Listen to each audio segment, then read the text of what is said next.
We are ready to give our life to defend our sovereignty and dignity against the U.S. So this is one thing that the United States has to take into account. We're also witnessing that Cuba is deeply committed to the geopolitical tectonic changes that are taking place across the world. They have to eliminate the existence of an alternative that suggests that there's another way of organizing society, that actually we can have societies that prioritize human welfare and the environment, as Cuba has done. Hello and welcome to the 60-second Geopolitical Economy Hour, the conversation that illuminates the fast-changing political economy and geopolitical economy of our times from a socialist and anti-imperialist point of view, the point of view that is of the world majority. I'm Radhika Desai, and you're watching Radhika Desai Geopolitical Economy. This channel is part of my work on geopolitical economy, the Marxist, socialist, and anti-imperialist approach to world affairs that I've been promoting and developing for 2 decades now. All my content across all my platforms is free. If you like what I'm doing and would like to help me reach a wider audience, please like and share this video widely, subscribe to my channel, and if you can, give monetary support either here on YouTube or on my website or Substack or Patreon. Now on to the subject of our day, Cuba versus Trump. Trump's criminal attack on Venezuela has thrown Cuba into a tailspin of crisis as the island nation lost access to the all-important oil that is the most important source of its energy in recent decades, making up for the loss of oil from the former Soviet Union. That is, Venezuela was the chief supplier of Cuban oil. A month ago, with Cuba plunged into power cuts, Trump told reporters, "I believe I will have the honor of taking Cuba. Whether I free it, take it, I think I could do anything I like." Trump has been ratcheting up other pressures, threatening any country selling oil to Cuba or hosting Cuban doctors. And with power cuts having ended the tourism industry on which the country had become reliant, Trump believes that he can do a Venezuela there too. Of course, Trump has made exaggerated and even outright false claims about his success in Venezuela. He has not effected regime change there. He has not opened Venezuela's oil and minerals to exploitation by American corporations. Delcy Rodriguez is not his viceroy in Caracas. We discussed all this in the previous Geopolitical Economy Hour, so if you're interested, check it out. So it's not surprising then that Trump and Secretary of State Marco Rubio, himself born of Cuban immigrants, have both so far ruled out military action and claimed to want gradual change there. Fear of a refugee crisis is spoken of. Talks have been ongoing between Washington and Havana, though President Miguel Diaz-Canel has also insisted that Cuba will not kneel and that there will be no negotiations with the US other than on Cuban terms. And both China and Russia have been extending a helping hand with solar panels and an oil tanker, respectively. While Mexico, under its remarkable President Sheinbaum, has not only continued to supply oil and other aid to Cuba, but also insisted on its right to do so, under Trump's pressure, of course. So with me to discuss the situation in Cuba and whether Trump can take Cuba are 3 sterling scholars and activists on Cuba: Helen Yaffee, Arnold August, and Isaac Saney. Welcome all. Thank you you. for having us. Thanks you. for inviting. Great. Let me introduce you a little bit at a slightly greater length. Helen, you're a lecturer in economic and social history at the University of Glasgow. You have written several books, including Che Guevara, The Economics of Revolution, which was published in 2009. And you are co-author of Youth Activism and Solidarity, the Non-Stop Picket Against Apartheid in 2017. One of your more recent books is entitled We Are Cuba, How a Revolutionary People Have Survived in a Post-Soviet World. Arnold, you are an award-winning journalist and author of several books on Cuba, including Democracy in Cuba and the 1997-98 elections, Cuba and its neighbors, Democracy in Motion, Cuba-US relations, Obama and beyond, and you have a book on Fidel Castro already published in French, which is coming out in an English version with the working title Analysis of Fidel Castro, Pierre Trudeau, and the US, Canada, Cuba triangle. And finally, Isaac, last but not least, you are a Black Studies in Cuba specialist working at at Dalhousie University in Halifax. And you have written at least 2 books on Cuba. One is called Cuba, Africa and Apartheid's End, Africa's Children Return, published just 2 years ago. And Cuba, A Revolution in Motion, published by Z Books in 2004. Helen, perhaps you can start us off. The end of the Cuban Revolution has been predicted many times. Cuba is still standing, notwithstanding some pretty grueling crises that it has had to go through, some pretty hard gut punches that it has had to survive from history, not least the loss of Soviet support, which of course you wrote about. Will Trump will Trump take Cuba? Go ahead, please. The whole language that he used of taking Cuba, those of us who know a bit about this history just couldn't help thinking of the cartoons that were in the US media depicting Cuba as a sort of, in racialized, sexualized terms, the US is this white man that sort of controls this black, exotic, sexualized woman.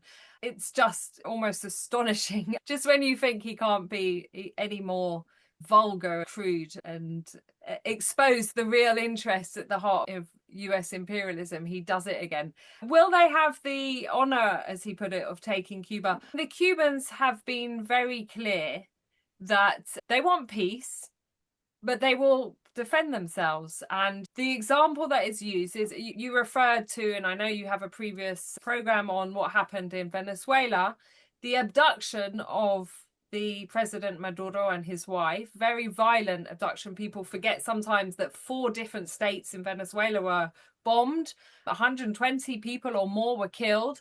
But the most ferocious resistance came from 32 Cubans who were there as part of his security personnel.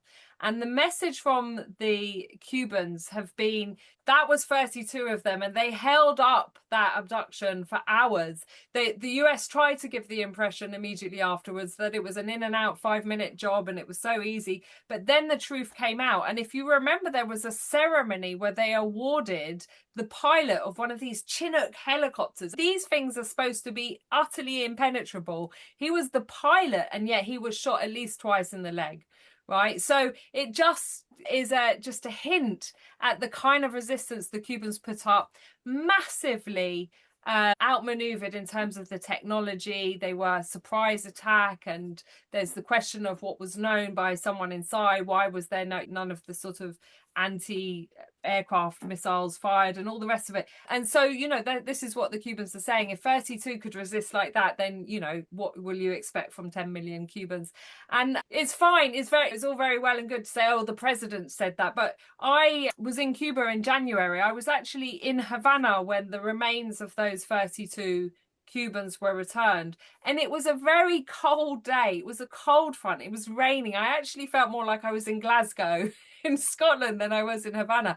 And yet tens of thousands, possibly more than 100,000, came out to queue and to stand in the boulevard down to the Plaza de la Revolución, Revolution Square, to go into the Ministry of the Revolutionary Armed Forces to file past and pay their respect to these 32 Cubans. And with the Cuba Analysis podcast, which I've recently set up and co-host, we did some Vox Pops. We spoke to people. Why are you here? How do you feel? And people from all different kind of backgrounds. The resounding sentiment was they are sad, they are angry, and they are defiant, in the sense that they say that if they come here, they will face resistance. And I would say, I think Western journalists from the mainstream capitalist media are going to Havana and they're trying to find people who'll say, oh, we welcome the Americans, we welcome the US Marines. And they are actually struggling, right? Because even people who are disengaged politically or even overtly critical of the current Cuban government or socialism or whatever it is, even those people are saying they will not accept their sovereignty being violated. And I think there's a lack of understanding of what that means for Cuba. This question of sovereignty, it's the bridge that helps us understand the link between Jose Marti, who was the leader of one of the leaders of Cuba's national independence struggle, to understanding the revolution of the uprising of the 1950s, the revolution that seized power, and the decision to take a socialist path is this commitment to sovereignty and social justice, and the understanding that coming under the US sphere of influence, under US imperialist domination, prevents Cuba from pursuing either of those two deeply rooted commitments that they have. That's fascinating. Great. Arnold, did you want to take it up from there?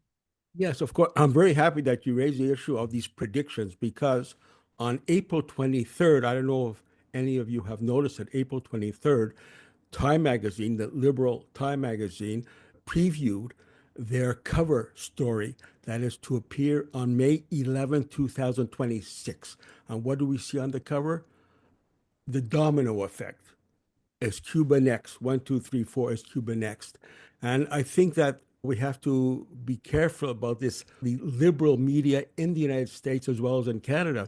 In that article that's about to be published, they quote, amongst other, Leonardo Paduro, who is a very well received by the, how should we say, the Cubanologists, who are compatible with U.S. imperialism. And what he said in that article that is to be published very soon, it's already published as a preview, he said there's a terrible disconnect between the official discourse and the discourse of the people. Well, he's so wrong. I just came back from Cuba. He may have been, to a certain extent, correct a few weeks ago, but my discussions with my Cuban colleagues a few days ago shows that irrespective of people's views on the Cuban government, Miguel Diaz-Canel, the weaknesses of the Cuban political system, the economy, the whole country, as Ellen has said, has united in support of its sovereignty, its dignity against U.S. imperialism. So he's completely wrong. And anyone who sticks to that conclusion, they are going to be wrong. Everywhere I went the last few days, whether it's Miguel Diaz-Canel, my colleagues in Cuba, ordinary people, they all say the same thing. We are ready to give our life to defend our sovereignty and dignity against the U.S. So this is one thing that the United States has to take into account. If I may, we're also discussing Venezuela. I could give you some feedback in part based on my recent visit to Havana. Why in part? Because they were candid, private conversations with my Cuban colleagues, all of whom are members of the Communist Party of Cuba, revolutionary, etc. So I cannot share these private conversations with you. However, I will leave 2 points that are public. Firstly, from Cuba, whether they're speaking last week, as I saw, or in the public statements over the last few weeks, Cuba only mentions 2 things regarding Venezuela. The 32 Cubans who died defending Maduro and Deputy Flores. The other thing they mentioned is the need for Maduro to be returned to Venezuela. There's nothing else mentioned. So I'm not saying anything, but people can reach their own conclusions what the view of the government is based on that very controversial issue in Venezuela. I had a lot of discussion with my friends, hours and hours. I would say 50% of it, 50% was on that this question of Venezuela, which is very complicated. And the Cuban position is, as I said, people could draw their own conclusions. Very important and fascinating, because of course what you are underlining is that they're not saying what about our oil, etc. They're just focusing on the politics of solidarity of 32 Cubans who died there, and the important point of the release of President Maduro, which of course one hopes will happen at some point soon, that there will be legal challenges to attempts to persecute him, because from what I hear, the case is full of holes. But Isaac, please go ahead. Yeah, no, I think what Helen asked very critical points.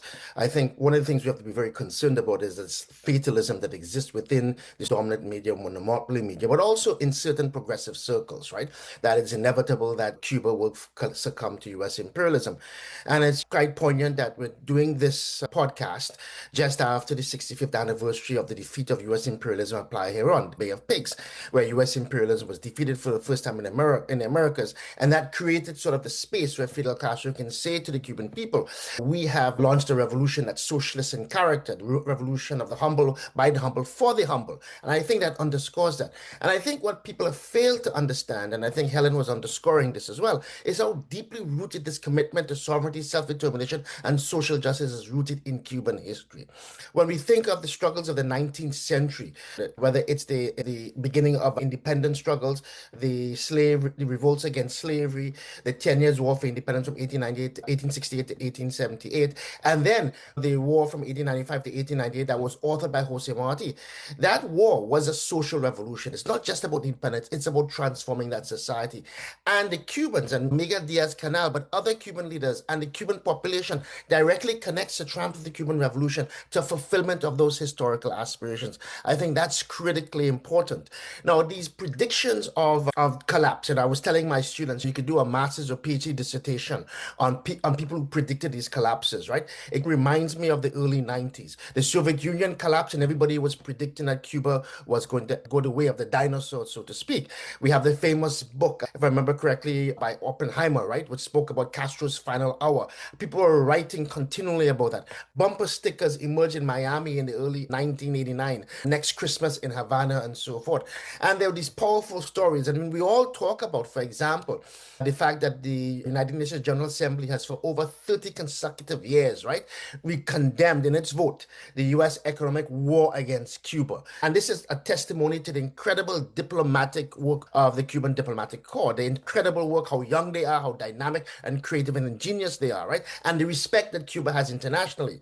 There was a story that was told to me by one of the Cubans who was working in the permanent mission at United Nations at the time. He's very well, I won't say his name is, but he's very well known in the Cuban diplomatic circles, right? An incredible spokesperson for Cuba right now. And he was a young person at the time. And in 1992, as Cuba was preparing, this was when the first vote took place, they actually presented this proposal. And they had decided they weren't going to have this proposal put forward before. They could have had a vote in the 80s and the 70s, but they did so because they knew that countries would face intense pressure from the US imperialism, right? But the situation, obviously, with the collapse of the Soviet Union had become so intense for Cuba that it was necessary for the Cuban Revolution to actually begin to accelerate its fight diplomatically. And so they put this forward in the United Nations, right? And the United States could have used in 1992 a particular technicality to have actually had this resolution tabled and pushed to a vote in 1993. And the United States didn't do that. And they met, and Ricardo Alarcon was then the head of the Cuban delegation at the United Nations. And they all met together and they clustered the Cuban delegation there. And they came to the conclusion the reason the United States didn't do this as they expected was because they didn't expect there to be a revolution in 1993. And the Cuban Revolution has survived. People predicted it would collapse when Fidel was came ill in 2006 and stepped back. They predicted that it would collapse in 2008 in February when he officially stepped down, right? They predicted that Raul Castro stepped down, right? Okay, that it would collapse. There's always been these predictions, right? And no one can predict the future, right? The Cubans have always been struggling, right? But I think what they've shown is a tremendous ingenuity and creativity in the face of economic crisis and the most tremendous challenges. So one of the things, and Helen was speaking about in his visit, is Cuba, in a sense, has been forced to accelerate, for want of a better term, the solarization of its economy, right? And this also demonstrates how much the international community has risen to Cuba's aid. So, for example, from what I understand, the Chinese have provided funding and support for over 75 photovoltaic parks, right? The Russians have stepped in with oil tankers, and there's a second one on the way, right? And so the Cubans have responded, not with panic, but with incredible ingenuity and tenacity in the context of a tremendous crisis. And I think an important point that comes out, and this alludes back to Arnold's point, they're desperate, and what Helen was looking for, as she mentioned well, they're desperately, the dominant media is desperately looking for fissures and fractures in Cuba. They're definitely looking for these voices that are defeatist and will surrender Cuba, these are, whether they're deliberately annexationists or not. But what we see is the coming together of the Cuban people, the unification around the central goal of defending their sovereignty and independence and their project of social justice in these immensely difficult conditions. And so I always like to point out that what we're witnessing in Cuba is not only an expression of class struggle in that sense, in the context of the geographical boundaries of Cuba at this particular moment, but we're also witnessing that Cuba is deeply committed to the geopolitical tectonic changes that are taking place across the world, right? And I think it's important, and when we talk about this, to understand that the West, and particularly US imperialism, is deeply embroiled in an attempt to preserve its hegemony. As many people have pointed out, the 500 years of Western domination of the world, of these European nations, be it Western Europe or the European-derived settler colonies like the United States and Australia and Canada and so on, is coming to an end, right? And in a sense, we see what's unfolded in the Persian Gulf, but we also see what's unfolding in the Americas, this attempt to crush Cuba, the unforgivable revolution, this example of resistance, right? This example that it's possible to create another society, right? That this is part and parcel of this current struggle on the world stage, right? As new dispensations emerge and new arrangements emerge. Absolutely. And I must say that I'm really happy to have the three of you, because you go there so often. You've got feet on the ground, you've got personal experience of this. And I want to talk about the resilience of Cuba in a minute. But maybe first, let me put forward what I think are Trump's motivations for doing this. And maybe you can also then chime in and what's going on. Of course, at some level, you can always say that the United States has been sanctioning Cuba for a long time. But then, of course, you had the Cuban thaw under Obama and so on. And ultimately, as a lot of people pointed out, when he went into Venezuela and then now is warring with Iran, he was elected on an anti-war ticket. So the point was that the United States was not going to intervene militarily abroad and so on. He had to promise this, apart from and in addition to a whole lot of other things which appeal to ordinary people in the United States in order to get elected. Of course, once in office, he certainly had no intention of keeping any of these promises. So my analysis of why he's doing this and why he did what he did in Venezuela, made all that drama around Greenland and lecturing Europe, and then eventually the war on Iran, all of this really comes out of the fact that precisely because he has not kept any of his promises to ordinary Americans, his approval ratings are declining continuously. The Venezuela stunt did nothing to reverse that decline. The war on Iran is, if anything, making things a lot worse for him, because he's in above his head. He doesn't know what to do. He needs an off-ramp and he can't get it. So an attack on Cuba, an attempt to militarily take over Cuba, would be nuts, because there will definitely be body bags coming back from Cuba if there were such an attempt. So basically what he's trying to do is he wants something he can call a military victory, or some kind of victory that he can wave and say, look, I'm such a strong man president, vote for me in the midterms, vote for my party in the midterms, etc. So I think that also explains his language. He's constantly filled with hyperbolic assessments of what he has accomplished. He's the greatest president ever. The United States military is the greatest ever. It can't defeat Iran. How is it going to stand up against Russia or China is anyone's guess. But to me, the motivations are all from this desperate thing, because even the whole point about the Cuban lobby, particularly in Florida, seems not to count anymore, in the sense that Florida is no longer a swing state. It is safely in the pockets of the Republicans. So it's not going to particularly help this. And I believe that the opinions of people in Florida are also changing, but you'll know more than me about this. So why don't we take it in the same order as before, Helen, and then Arnold, and then Isaac? as someone who's like studied Cuba for many years, I avoid that sort of one-man version of history, because we read that everything that Cuba did was about the biological state of Fidel Castro. He was young and idealist, then he was old and pragmatic, and then he so on and so forth. So I think like we need to look beyond Trump, because there's a whole system and a whole set of social relations and institutions that selected or allowed a person like Trump, with his bombast for how great America is, to rise to power. And really it reflects the injured tiger, isn't it? It's the US imperialism has been in crisis for quite a long time. There are deep economic contradictions, and I think the financial crisis of 2008 kind of exposed some of those. They weren't resolved. They were buried or kicked down the road. And US, for years, it's been almost bonkers, right? Why has the United States spent more on its military than the next 10 biggest spenders, right? Who's threatening the US, right? That's the question. And even today, you can say who's threatening the US, right? China is not militarily threatening the US. It is building up. The Chinese have got to the position that they have in part because they haven't sought conflicts and sought conquests, territorial conquests and so on.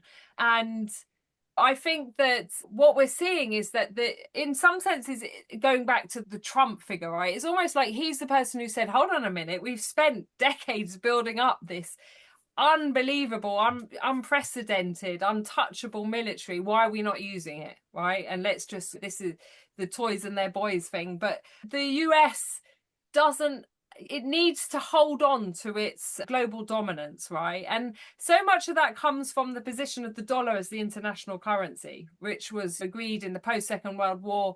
It took, 2 world wars and the Great Depression for the US dollar to kick the pound sterling off the top peg as being the international currency. So the question was always, what would it take to remove the dollar?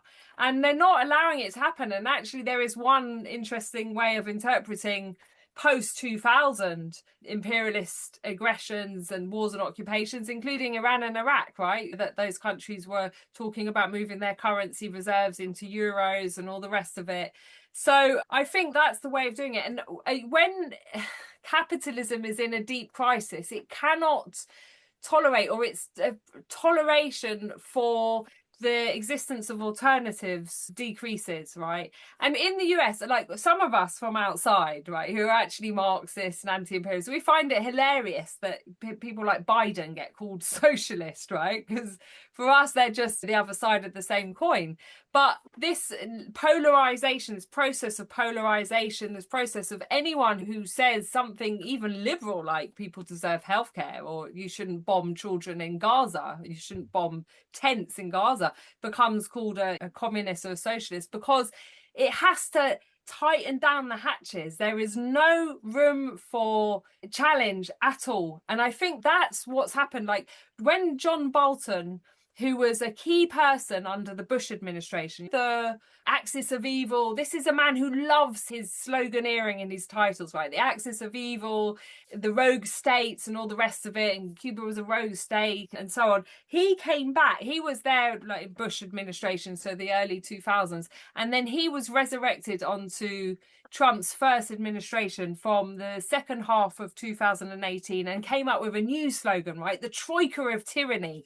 And that was Nicaragua, Venezuela, and Cuba.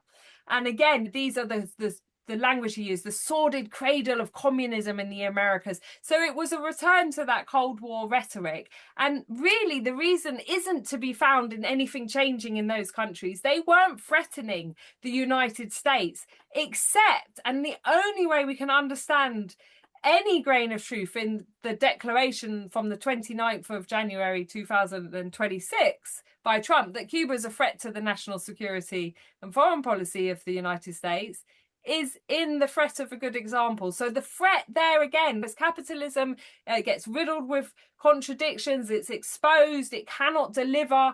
Imperialism has been the mechanism through which the wealthy capitalist countries deliver for their own working classes, and that's now under threat. It's under threat because of the rising power of China and other countries, the emerging economies, because the global south is finding its voice, because even in Africa and Burkina Faso, they're kicking out the control that the European imperialists held, the French in that case, and starting to claim control over their resources. And so they have to eliminate the presence, the mere existence of a challenge to the notion that the only way we can live, the only way we can distribute, the only way we can produce is for the profit motive. The only way we can distribute is through the market, demand and supply, rationing through who can afford to eat and have healthcare. And they have to eliminate the existence of an alternative that suggests that there's another way of organizing society, that actually we can have societies that prioritize human welfare and the environment, as Cuba has done. That in fact, a tiny, small Caribbean island, okay, large for the Caribbean, but it's still a small Caribbean island, small developing state, after hundreds of years of colonialism and imperialism, within one generation had reversed its situation in terms of welfare statistics, human development indicators, from a country similar to Haiti today, right, to have levels that were comparable with the advanced capitalist countries, and then went on to succeed them. So by 2004, 2005, Cuba had more doctors per person than any other country in the world. And it has sent tens of thousands of doctors at any moment. It has, even now in its severe economic crisis, it has more than 20,000 medical professionals working all over the world, and most of them are in the poorest communities, in the poorest countries, serving the most vulnerable people. This is not looking for soft power. You don't go there if you want power and leverage. And they still maintaining that, and they still, despite the mass migration they've had and the doctors overseas, have more doctors per person than anywhere in the world. It is quite astonishing. And I can imagine, I'm not from the US. We do have a national health service here. It's massively under attack. It's being privatized. There's a dual system, so the wealthy can opt out and get private care.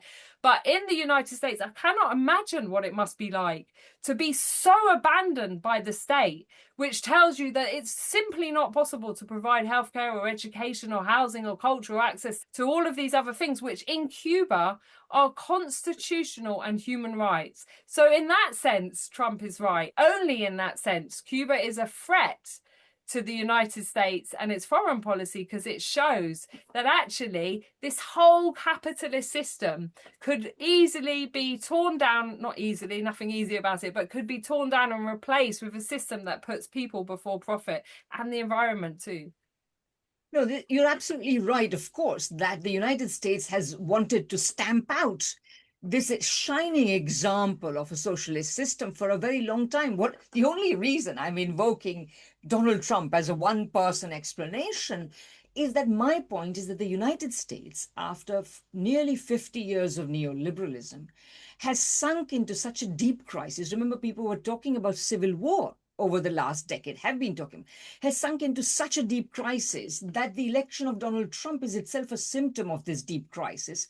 And so as it careens from crisis to crisis, really, its foreign policy has now become a matter of Donald Trump's approval numbers. That's my limited meaning. But I totally agree with you. But what you're saying would imply that there is a clear strategy and strategic thinking on the part of the Trump administration. But as you see in the case of Venezuela, where the months of the amassing of the armada led to nothing, but then eventually produced the mountain of this armada, produced the mouse of the kidnapping of Maduro, etc. Similarly in Iran, where Trump is caught looking for a way out, etc. So there is no strategic thinking is what I'm saying. And where does then the pressure on Cuba fit into all that? But Arnold, please go ahead.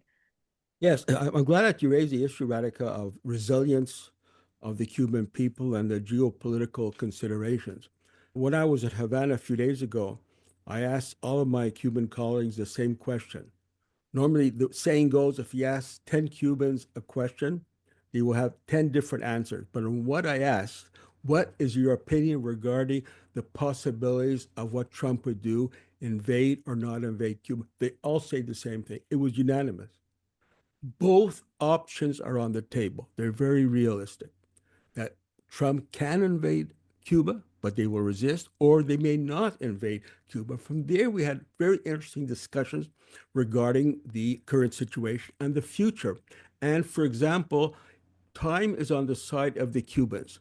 Iran, because of Iran, the complete disaster by the Trump administration's policy with regard to Iran is working in favor of the Cuban people. And as soon as I got back, the first thing I opened the TV, the first thing I saw that Trump's approval rating in general as a president has shot down. His disapproval of the war in Iran has increased. Prices of gasoline are increasing. It's a disaster for him. So that is playing in favor of the Cuban people. I'd like to just build on what Helen said with regards to Trump, not get focused on Trump. That reminds me of that very excellent interview that you did on your show, Radhika, a few days ago with Jamu Barak. I agree with him. What he said, irrespective, let's say he loses the midterm elections, whatever happens, what he said, I agree with him. The U.S. policy regarding the world is set. It won't change anything, even if the Democrats get in power. Let us not forget the last elections in the U.S., if I may say so, that while Kamala Harris versus Trump, Kamala Harris lost the election because in 4 swing states, she lost by a few thousand votes each. But why did she lose? Because she and the whole ruling circle preferred to defend their policy of genocide against the Palestinian people. So they handed it over to Trump. And the policy of the United States towards the world will not change. It's being set now. But I think that time, just to build on, in terms of time, I think Isaac mentioned the importance of China. China helping with Cuban alternative to the fossil fuels. By 2028, in 2 years' time, China will have built 92 solar panels parks across the island. That is the equivalent in 2028, we're getting there. That is the equivalent of the current entire reliance by Cuba on fossil fuels. There's an excellent article, if I may suggest, in Socialist Friends of Socialist China, written by Carlos Martinez. Just Google Cuba's solar revolution, and you'll see the importance of China. And in the long term, I think things are playing in favor of Cuba. But at the same time, because of the nature of U.S. imperialism, not just Trump, if they invade, Cuba will resist. They will have a major problem on their hands. That's absolutely, yeah. Isaac, please go ahead. I just like to say, building on these things, is that I think the inability to have, as you point out, a strategic plan is a crisis, a reflection of the crisis of U.S. imperialism itself. There are deep divisions within the U.S. ruling circles, right? I saw that interview with Ajamor as well, right? And he was correct. We're in a crisis of imperialism. And Trump is as much a symptom, a consequence, and a catalyst, right? His psychopathy, his malignant narcissism, and what surrounds his cabinet, right, is a reflection of perhaps a final malignant, narcissistic, psychopathic throes of this system. It's in a fundamental crisis. And Trump may have believed in his anti-war rhetoric or not have you, but the structural logic of the crisis of U.S. imperialism has impelled him forward. And of course, the war in the Persian Gulf is as much about China as it is about Iran. To make it very clear, the Belt and Road Initiative and so forth. And it's important to understand that it began under Obama, the pivot to Asia. And Blinken, who was the Secretary of State under Biden, said that the front line of the struggle against China was in Latin America, right? And so Cuba and the defense of Cuba is part and parcel of this geopolitical context that's unfolded. I want to say something alluding to what Helen had said earlier, right? I am shocked as a human being by the horrors of U.S. imperialism. I'm shocked by the genocide, right? Not only in Gaza, the Congo, but also in Sudan. I'm shocked by the destruction, the killing of those 168 school children in Iran and so forth. But intellectually, I am not surprised. We all knew what imperialism was capable of, right? So I always look with a tremendous amount of amusement that people like John Mersheimer and Jeffrey Sachs are now seen by people, particularly on the left, as these tremendous soothsayers and analysis. People were saying this, that this was happening. When we talk about the decline and the fact that when the unipolar moment emerged, right? Okay, and US imperialism was attempting to preserve its control, and the necessity to preserve the US dollar as the global reserve currency, what we refer to as the petrodollar, right? People are writing about that in the 90s and the 2000s, right? But because we are marginalized by the dominant media, those voices are not heard. I myself wrote a piece back at the invasion of Iraq, right? And I'm not the most eloquent and brilliant of the analysis who put that forward. There are people who really got You're into doing this. pretty well, Yeah. Isaac. No, but I'm just thinking, but this was being said before. So all of a sudden, John Mearsheimer and the guys are brought forward. But what's interesting about this, which underscores this as well, is also it represents a profound Eurocentrism, a Western ethno-chauvinism, right? Which underscores the point I was making about fatalism, right? They themselves, because I think the crisis of the Western imperialism, particularly US imperialism, or the Western 500-year domination of the world, has created a psychic crisis for many of the intellectuals in the West, even those on the left, right? Okay, who have to be the ones who, in a sense, have to be the fulcrum, not just of geopolitical and economic and what have you change, but also of the intellectual source of analysis, right? And they can't really come to terms that the world has shifted in very fundamental ways, right? And the defense of Cuba and Cuba's tenacity is part and parcel of that. I always like to point out, and Helen has written about this, and a lot of people have spoken about this as well, is the fact that when the Cubans talk about the intellectual sources of the strength of their revolution, right? They not just talk about Marx, Engels, and Lenin, right? They're not just talk about Marxism, Leninism. The Cuban Constitution, they talk about Marty, right? Martian thought, right? Okay, and also increasingly they're looking at, for example, the struggles of enslaved Africans and others and indigenous struggles that provided the intellectual thought material, right? This profound that has guided Cuba, and so the Cubans think on their own terms. And when Helen was talking about this alternative that's going to be destroyed, okay, and the U.S. imperialism seeking to destroy, I think it's important to understand. She mentioned the environment. Cuba has a plan to 2100 to deal with the environment, right? Okay, the stuff they've launched a program called Colo Cubana. When I was in Cuba, I remember to discuss Colo Cubana when it was. We're now in the second official United Nations decade of people of African descent. And I was there towards the end of the first decade, and Cuba had the last official conference on that issue. And they talked about this detailed program, Colo Cubano, which is a national program to eliminate racism and racial discrimination in Cuba. Incredibly comprehensive. Okay, it's not perfect. Okay, I'm not trying to say that, but I can't think of any country that on the local, provincial, and national level will launch such a detailed, comprehensive program, and that is chaired by the president of the country. Right? Okay, there's an executive director, Rolando Renzoli, who executes this across the country. But the conference itself is chaired by Miguel Diaz-Canel, and then the international delegates are invited, and we have a long discussion and exchange with them about these issues, right?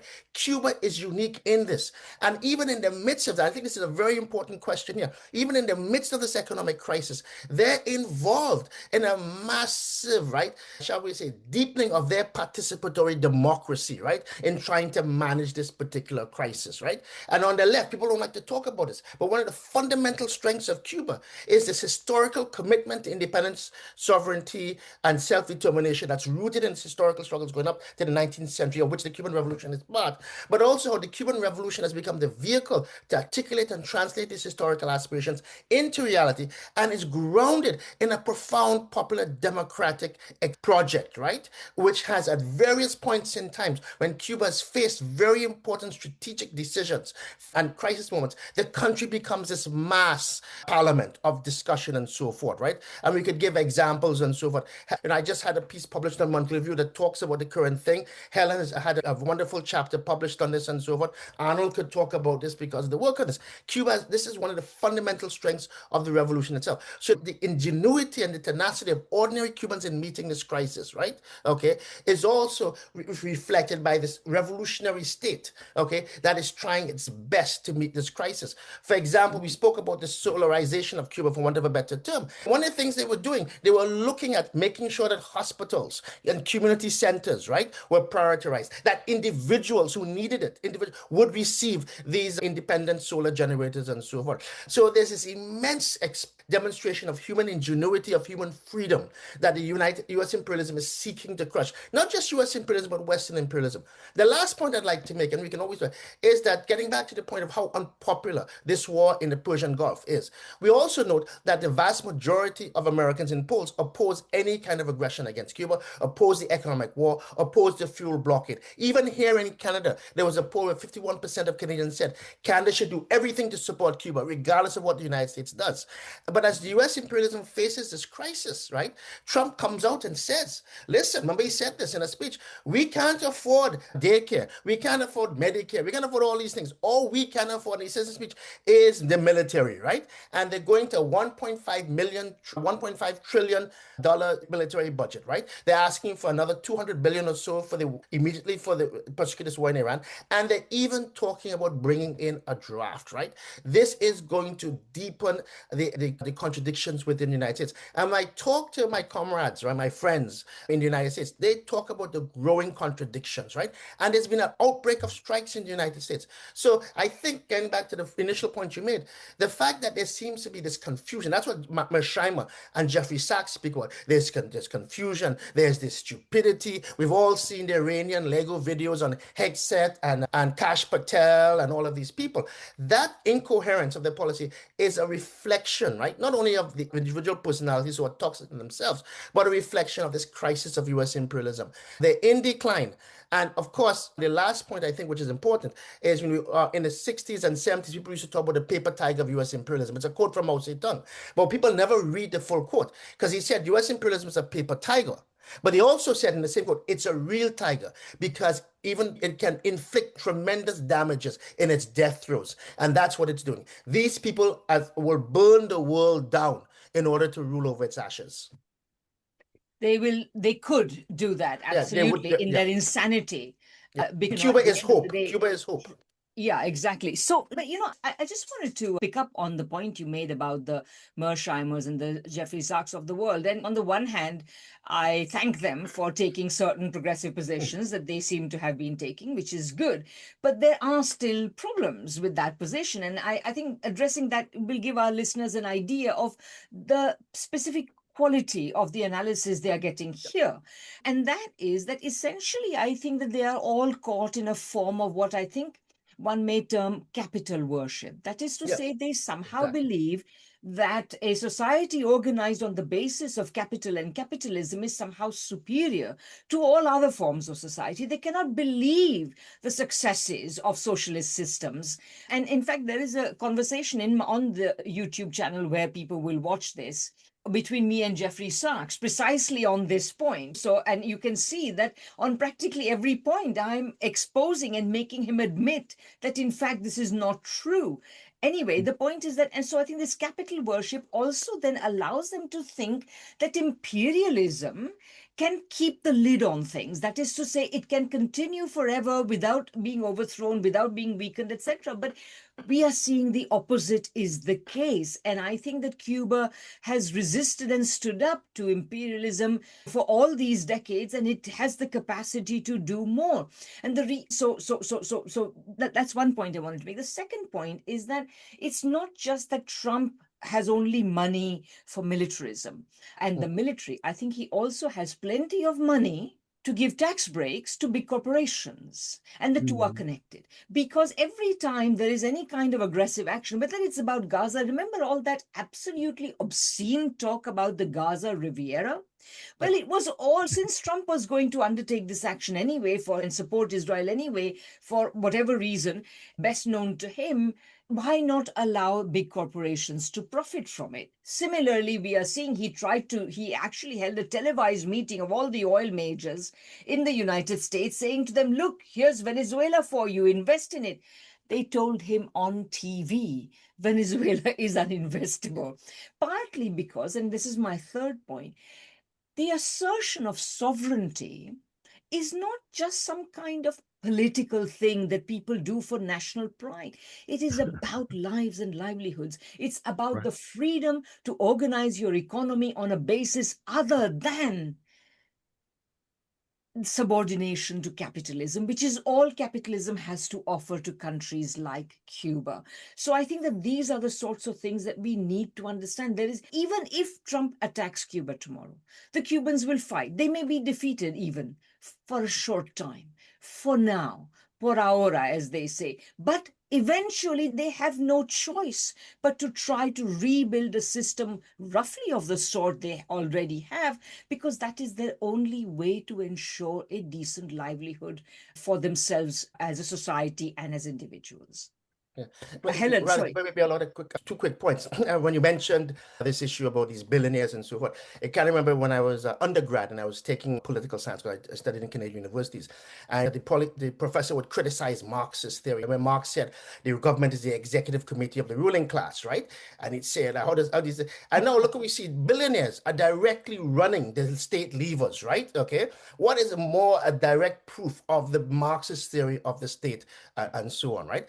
It's truly utterly bizarre, right? It's not even, the state is no longer even the executive committee Yeah. of the bourgeoisie. It is the The bourgeoisie. bourgeoisie. But It is Helen, the bourgeoisie. you're It's next. so absolutely naked, right?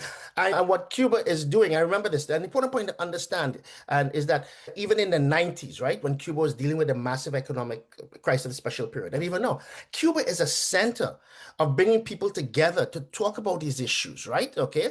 I remember I was at immense conferences in the 1990s about neoliberalism, right? When Fidel Castro would speak, he would listen, right? And people would intervene. And even now, Cuba is engaged in this kind of discussion. So in my discussion with my Cuban friends, and I'm sure as Helen and I'll go through, these guys are not, they're talking about basically how to organize international resistance. And the Cuban diplomat, I have to say, I've had a lot of experience, perhaps not much as Helen and others, right? Okay, with the Cuban diplomatic staff, but they're so incredibly dedicated to the work, so professional, so competent, right? And they always approach things so calmly, right? And in terms of dealing with these issues, right? So, and I remember, and I know we could go on forever, it's three of us speaking and so about these issues, but I remember we talked about the support that China and Russia has given, right? And other people like Vietnam has sent stuff. And I remember when in January, when all the fatalism started, right? And I was arguing, because I'm very much involved in the Cuban solidarity movement in North America and in Canada, and I was arguing against this fatalism, right? Okay, that it was an inevitability. And people are screaming at the BRICS countries, they're screaming at these people. And I was saying, listen, we don't know what's going on behind the scenes, right? And suddenly Russia stepped up, right? Okay, nobody wants to romanticize Russian society. But your point about sovereignty is important. And many on the left dismiss sovereignty as this bourgeois artifact. Defense of national sovereignty is a revolutionary act today, given what imperialism is doing. And we see what Russia has provided. We see what China has provided, right? Absolutely. So And on. on that point, I Yeah. must give Helen and Arnold last words, Yeah. because this is brilliant. And we have to reconvene to Yeah. talk more about Cuba, which I'm sure we will at another critical point in this story, unfolding story. But Helen and Arnold, maybe a few minutes each, and then we should wind down. I want to say two things in response really to this question of Cuba's collapse, imminent or not, or whatever. And one is, we cannot afford to lose Cuba. Like, we cannot, whether Cuba the Cubans will be able to rally themselves and find extraordinary historical figures, unprecedented figures to lead and to navigate. And I just think we can't afford to lose Cuba, because Cuba is such an inspiration. It's not a model. The Cubans themselves would be the first to say you can't cut and paste from Cuba, but it's an inspiration of what's possible when people get organized, mobilized, take control of their own resources, and so on and so forth. But on a more practical level, because, you know, our perspective is very different from the people in the global south, in the most vulnerable communities. The Cubans are saving and improving lives for people on a daily basis. Literally millions of people are helped every year by Cubans. So if we lose Cuba, we also lose the lives of millions of people, either the quality of life or the life itself of millions of people who are receiving that assistance from Cuba. So it's ideological and political, but it's also real. It's like physical. We cannot afford to lose Cuba. And that brings me to my second point, which is, what are we going to do about it? Because I just, previous to come on this podcast, I was doing a radio interview, and they had a couple of people from the US who had just been, and they were really moved by, you know, how the Cubans are digging deep, and their resilience, creativity, collectivity to resist, and the terrible circumstances. But then the presenter asked them if they had a message for the listeners, and it was about try and get to Cuba and so on and so forth. And it did strike me that the message that they gave wasn't to say to an audience in the US, this misery that is the intended consequence of policy is caused by the government, elected government of this country, right? And we have to take responsibility and understand that, like, we have a common enemy, and we have to join with the Cubans against this. Absolutely. I think I loved the way that Isaac described the Trump administration, or Trump himself, totally unhinged in a sense, but also logical, right? Representing what the system is prepared to do to defend its own interests. We have to also, the question of what will happen to Cuba is not an abstract question. We have a part to play in the answer to that question. And we have to, those of us who are outside the United States and the belly of the beast, we can also insist that our governments implement legislation, which we have in Britain, in Europe, in the EU, in the UN. There's also legislation saying it's illegal for US laws, the sanctions, to be imposed against us. We're not. Right? Why should I be stopped from making a transaction to Cuba? One, why should I then be stopped as well, worse still, from making a transaction to the European Union, which doesn't even go into dollars and doesn't even go to Cuba, but it has the word Cuba in the thing? So there is legislation that says it's illegal, but my legal system, my political representatives are not enforcing that law. So we all have a responsibility, whether it's on that level, whether it's taking solar panels, or as we were talking about on that previous interview, menstrual cups for women in Cuba, whether it's taking seeds for sowing or whatever it is. We have a part to play in that question. What is going to happen to Cuba? Absolutely, Helen. This is a call, therefore, for all our listeners to join your local Cuba solidarity campaign, Cuba support campaign, etc. Arnold, I'm going to give the last word to you. I'll be very short. I know we're running out of time. Just like to build on what Isaac mentioned regarding Obama's pivot to China. It's really important in the current controversy that is going to be building up with the Time magazine and other mass media in the United States and elsewhere regarding the collapse of Cuba. There's a discussion going on. Oh, why don't we go back to the Obama normalization of 2014? Wait a second. Who said it was normalization? Obama said it was normalization. Raul Castro did not say so. The Cuban government did not say so. Certainly Fidel Castro did not say so. So what is it all about? All that happened on December 17th, 2014, it was important. You had the restarting of the diplomatic relations between the two countries, the reopening of the embassy, and the visit of Barack Obama to Cuba in March 2016, which, of course, unfortunately, he was given an open door to say anything he wanted to the Cuban people, including his not very hidden notion that he is going from aggression to seduction, that the Cuban people should adopt capitalism. Now, in this discussion that's taking place, they're saying is, well, let's go back to Obama's policy. Why should we? Even Obama does not defend his own policy. That goes back to the point that we mentioned before, that the United States has an overall policy and Obama is part of it. When the elections took place lately between Kamala Harris against Trump, did Obama say anything against Trump's anti-Cuban policy? Well, he did mention Cuba once. What did he say? What did Obama say? He says that Trump reminds him of Fidel Castro, who talks a lot. That's how deep the principles are of U.S. imperialism. Thank you. That's on that hilarious note. Thank you, Arnold. Let's bring this amazing conversation to a close. I hope that our listeners have been energized into doing something, as Helen rightly points out, for Cuba. We recently, the International Manifesto Group, had a webinar at which all of you also spoke, which we entitled Cuba Defends Humanity.